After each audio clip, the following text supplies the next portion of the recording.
Gue bener-bener gak habis pikir kenapa film The Pope's Exorcist yang tayang tahun ini bisa meraih peringkat top 10 movie shows yang ada di Netflix Indonesia. Mungkin pada penasaran ya, karena ngejual nama Exorcist. Dari rating IMDb atau Rotten Tomatoes pun udah terlihat bahwa udah banyak yang nonton film ini. Pastinya Russell Crowe yang jadi pemeran utama atau protagonis dari film ini juga menjadi salah satu daya tarik buat nonton film ini. Tapi kalau dibandingin sama film-film Exorcist sebelumnya, layak nggak sih film ini masuk kategori horor? Hai guys, kali ini gue akan bahas film The Pope's Exorcist. Seperti biasa, buat kalian yang baru nonton di channel ini, gue mau kasih kisi-kisi dulu nih tentang channel ini. Di channel ini, review yang gue utarakan itu sifatnya adalah opini pribadi ya, dan tidak dibuat untuk menyinggung pihak manapun, baik dari tim produksi film atau aktornya. Dan sebelum nonton review ini, kemungkinan akan ada potensi spoiler, karena gue akan bahas beberapa bagian dari film ini. Jadi kalau kalian gak nyaman atau gak mau kena spoiler, kalian bisa skip video ini, dan hopefully kita bisa ketemu di video berikutnya atau waktu kalian udah nonton filmnya. So, let's get to it then. Gue mulai dari latar belakang karakternya dulu deh. Jadi pemeran utama dari film ini, Pastor atau Romo Gabriel Amort ini diambil dari cerita nyata ya guys. Kalau soal alur dan pengalaman yang ada di film ini, sepertinya masuk ke dalam fiksi ya. Cuma ada nyampur-nyampur aja sama pengalaman beliau. Nah, Romo ini diperankan oleh Russell Crowe, di mana Russell sendiri udah termasuk golongan aktor veteran, yang sebenarnya cukup terlihat di filmnya. Dia masih bagus acting. Tapi, di sini gue ngerasa ini salah di penulis naskahnya sih. Karakternya ini jelas bingung, nggak punya wibawa, dan kayaknya unreliable banget kalau beneran meminta dia untuk ngusir setan. Ibaratnya kayak lu ngundang detektif senior buat ngusir setan. Di satu sisi, Romo ini dibuat playful sama flirty. Tapi di sisi lain, dia juga punya sisi arogan sama ngeremehin. Karakternya nggak humble banget. Apalagi pas bagian ketika dia nanya ke Pastor Thomas, kapan terakhir kali dia pengakuan dosa.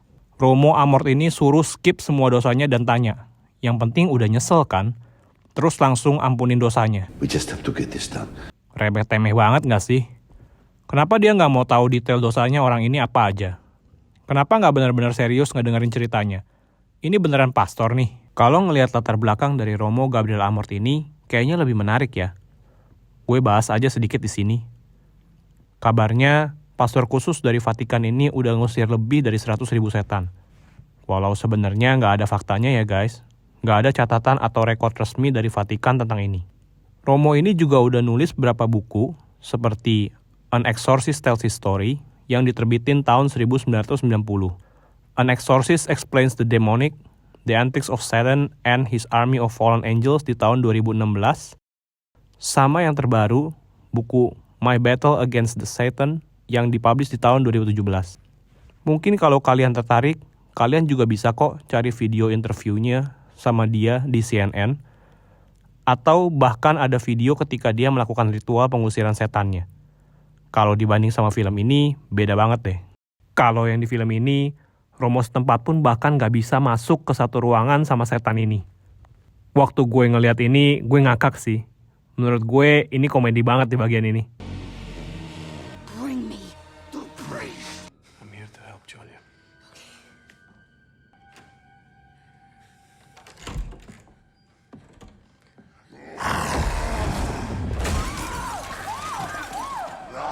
Fucking praise. Kalau dari sejarah, ciri gereja Katolik itu kental banget ya. Sistem gerejanya rapi dan terstruktur. Mungkin ini terlihat seperti hierarki yang ada di mafia atau Cosa Nostra Itali, di mana dulu keluarga Borgias punya kontrol dan pengaruh yang kuat di gereja Roma pada zaman Renaissance, di tahun-tahun 1492 sampai 1500-an. Pope Alexander VI, yang namanya adalah Rodrigo Borgia, banyak memakai pengaruhnya untuk memajukan kepentingan keluarga Borgia secara pribadi, sehingga strukturnya jadi agak birokrasi. Masuk ke setting. Pengusiran setan yang terjadi di awal video ini diambil di Tropea, sebuah kota di Italia waktu bulan Juni di tahun 1987. Di sini menceritakan salah satu ritual pengusiran setan yang dilakukan Pastor Gabriel Amort di sebuah rumah warga. Ceritanya warga ini kerasukan setan legion, yang mengambil salah satu cerita di Alkitab umat Kristen. Konsep ceritanya sama, di mana Legion ini diusir untuk merasuki babi yang udah dipersiapkan sama asistennya si Romo. Bedanya, Romo ini provokasi setan Legion ini dan nantangin, dia mampu nggak buat ngerasukin babi yang udah disiapin ini? Lah, kesannya kayak ngojok-ngojokin orang. Mampu nggak lu? Mampu nggak lu? Setannya ternyata ketipu. Dan setelah dia ngerasukin babi yang udah disiapin, babinya ditembak. Ibaratnya setannya mati di dalam babi itu. Buat gue itu kayak... Setelah itu, masuk ke bagian cerita utama. Pastor Amort diminta khusus untuk melakukan pengusiran setan yang terjadi di Kastil, sebuah kota di Spanyol sebulan kemudian, yaitu di bulan Juli di tahun 1987 juga. Oke, sedikit komentar dari gue. Gue ngerasa pemilihan musik di awal video kurang cocok untuk setting mood dari film ini. Don't get me wrong, gue suka lagu dari The Cult yang berjudul She Sells Sanctuary ini. Tapi gue jadi ngerasa identitas film ini jadi bingung. Mau dibawa kemana? Horor? Komedi? Santai? Ada ya exorcism tapi santai?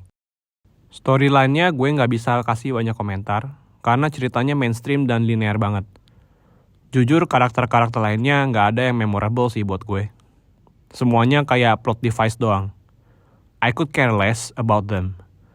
Si anak cewek rebellious tapi tantrum nggak jelas. Si anak cowok yang pendiam dan suka caper ke kakak ceweknya, tapi dia yang kerasukan. Ini gue mulai ngerasa kayaknya yang nulis ceritanya ini pakai ChatGPT sih. Aneh banget sumpah. Ya nggak heran sih kalau exorcismnya gagal.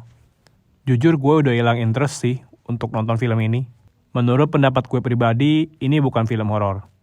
Komedic punchline-nya yang dikasih di film ini membuat moodnya itu santai. Malah mungkin lebih mendekati ke kategori thriller yang dibumbui supernatural. Beda kayak Angels and Demons-nya atau Da Vinci Code-nya Tom Hanks. Film-film itu punya sisi misteri dan suspense yang lebih menarik. Sadly, buat film The Pope's Exorcist yang bingung identitas kayak gini, harus gue kategoriin ke kategori DNF. Alias Did Not Finish. Gue nggak bisa nonton film ini sampai habis. Dari scene pertama aja gue udah nggak yakin. Karena dia nggak pakai doa buat ngusir setan ini. Tapi malah pakai trik psikologi detektif di ruang interogasi yang nonton setannya buat kerasukin babi yang udah disiapin. Ini manusia yang bisa ngadalin setan. Tapi setan kan yang pertama kali ciptain dusta. Jadi yang setan siapa? Sorry banget karena gue gak selesai nontonnya. Jadi mungkin gue skip ke bagian yang benar-benar menarik. Tapi apa daya, gue udah benar-benar gak kuat. Buat gue film ini ngebuang waktu dan gak ada jati dirinya. Penulisan karakternya gak kuat dan gue juga gak dapet feel horornya. Karena setup dari ceritanya juga gak kuat, baik dari pemilihan musik, dialog, dan ceritanya. Apalagi film ini terkesan seperti semakin menjatuhkan kekristenan, yang ibaratnya ngeremehin proses eksorsisme yang sebenarnya adalah pekerjaan nyata, dan benar-benar terjadi dalam beberapa kasus nyata, sampai pasiennya itu sembuh. Kayak film The Conjuring lah. Itu kan memang benar-benar ada kasusnya, dan seharusnya ritual proses itu dan pembawaan karakternya harus diperankan dengan serius. Buat skor film ini, gue kasih 2/10 atau 2 out of 10.